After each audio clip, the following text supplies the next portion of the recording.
What's going on, everybody? Payneblade back here again from Server 1 representing ISC. Guys, welcome to the second edition of a Max Tribe Showcase. And today, guys, we're going to be focusing on none other than the Legendary Sannin. So that's Orochimaru, Tsunade, and Jiraiya. So the reason why this is such an important tribe was back in the day, it was the first of tribes, and the only tribe still, I believe, that actually still possesses a stun. And not only does it possess a stun, it possesses an AoE stun with a lot of other things included. So this was one of the first ones where people actually were using to beat places like Abyss. So shout out to Joel from Discord.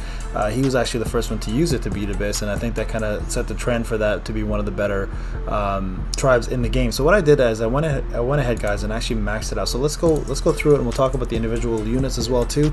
But first I want to show you the tribe, obviously, to see what makes it good and where you want to use it, of course. And we'll do the same thing we did last time with Connected Feelings. We'll talk about each different section. I'll show you showcases where I've used it, and where it can be useful, and in my opinion where you can use it and where you should avoid it completely. Okay, so let's take a quick look here. So we're gonna go ahead and click on Jiraiya here.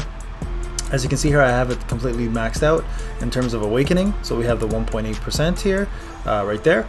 The thing I don't have is past level 10, but I want to go through it, and the reason why I don't want to really go past level 10 for this one, just at least not yet. Okay, so this is an all active ally damage dealing AoE tribe. It has 60% chance to burn them for 1,500 burn damage, which isn't a lot. I don't know why it's so low, maybe because I'm level 10 and we need to max that out, but it has a 30% chance to stun and to paralyze for one turn, and that's all of the opponents, and then recovers all allies HP by 37.5% of own attack and boosts their damage reduction rate by 37.5%. So it actually helps you not only heal, but also helps you become a little more tanky, right? So and that's for 2 turns for that. So it's a very, very good tribe in terms of where it's useful for. Okay, so that's what we're going to talk about next. Where can you use this? So this is mainly going to be, as I mentioned, an Abyss tribe. It's a great tribe if you don't have Bonds by Rasen, and if you need to do an AoE stun, or if you have a beefed up Jiraiya and Orochimaru and Tsunade. Now let's actually talk about the units real quick and where they stand in terms of power scale. Okay, so Jiraiya, still probably one of the most important characters in the game, is definitely the best tribe gauge character, has a ton of buffs for T units, has a ton of buffs when he dies, and he's the only unit here that gives you, he's the only unit that is a tribe gauge unit plus a tank plus a nuke, so he does all 3 of those. So if you look at his basic moves, he does more damage to D units, which is great.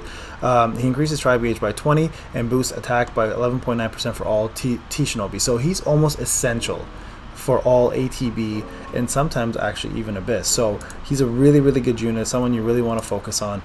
His trait here actually boosts attack for all active allies at the start of the turn, so that'll actually help the tribe itself. Boosts all damage increase rate, which will help the tribe as well. Oh, sorry, no, that one's when he dies. So that's if he dies.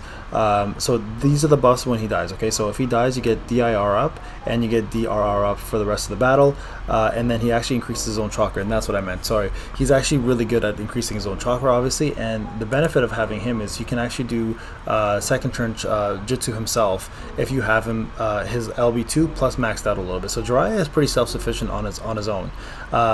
So that's one unit. The second unit here in the Legendary Sannin, of course, is going to be Orochimaru. Now mine isn't leveled up that much, but I will be focusing on him eventually again. But you guys have seen him already with the last the first showcase I did with the Converging in Plot and Darkness. So you guys know, has the only silence in the game, of course, at 60% chance, and the fact that he does attack down and he has a confuse makes him pretty good, and also the fact that his actual trait here boosts all active allies damage reduction rate at the start of the turn, and then he lowers all enemies damage reduction rate when he dies, and also lowers enemies critical suppression rate when he dies as well too. So these are things. Sorry, actually that's part of his LB2. He doesn't need to die for that one. That one he just does if he's around. That's his LB2. So actually a really good LB2 as well too, because that means you're going to crit more often. So Orochimaru, very solid unit, good CC, good tank, and brings a lot to the table. And then Tsunade, the original chakra batter before Sai came into the fold, she's a healer. She gives you chakra on her jutsu. She gives you heals on her S2, and she also provides you chakra on her LB2, but that's the only difference, or sorry, on her trait, but the only difference is she does it for active allies only, and only when she's active as well too. So she doesn't give everybody chakra on her on her trait, unlike Sai, which gives it to everybody, right? She also recovers active allies HP based on her attack, and then she also boosts active allies crit rate. So that's actually kind of nice to have, because she actually increases the crit of the actual tribe itself. Okay, so let's actually take a look at the tribe in arena. I'm gonna quickly show you guys a quick arena battle. Because my units are a little lower in the power scale, I had a hard time pulling it off, but finally did.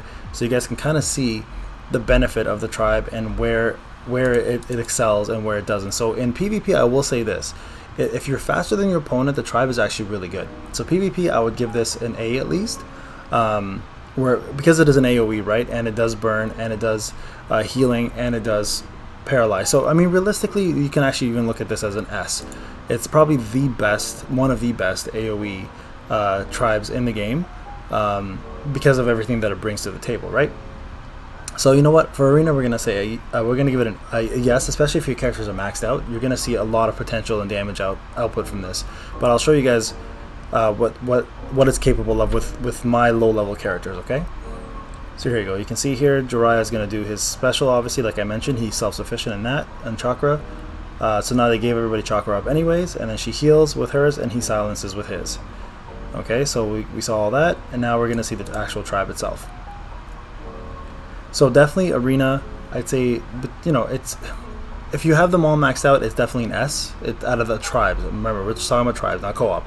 It's definitely an S. So here you go, you can watch the animation, and I believe actually I get a paralyze off here.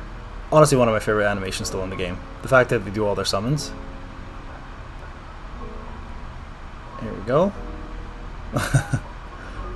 Orochimaru is so creepy, man. There you are. So there you go. Got a paralyze off, killed one, and one still alive. Okay, so really strong tribe, especially for PvP. NWT, another really solid one. So both of those, I'd give it an S. Okay, Abyss, it also gets an S. 100% gets an S.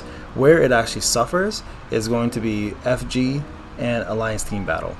Those two specifically, guys, we're going to be giving FG a C, because the units themselves are okay. Like Jiraiya is good. Tsunade, if you don't have Sai, is great as a chakra battery, but Orochimaru is pretty useless in FG. Actually, you know what? For Alliance Team Battle, we'll give it a C. It's pretty useless in Alliance Team Battle. You're really never gonna ever need to use that one. There are a lot of better options, single target ones that you'd rather go with, that do way more damage and offer a lot more support. So in Alliance Team Battle, we're gonna definitely give it a C.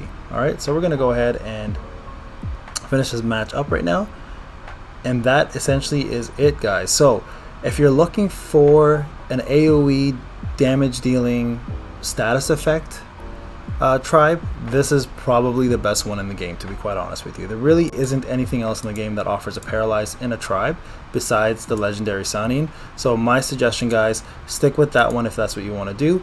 Also remember, the rankings are as follows: S in arena, S in NWT, C and FG, and we'll say C, okay, in Alliance Team Battle. All right, so SS, what is that? SS. Oh, and Abyss is S as well too. There you go. So those are the three big ones. Okay, so keep that in mind. All right, guys, this is Payne. We'll talk soon. Take care.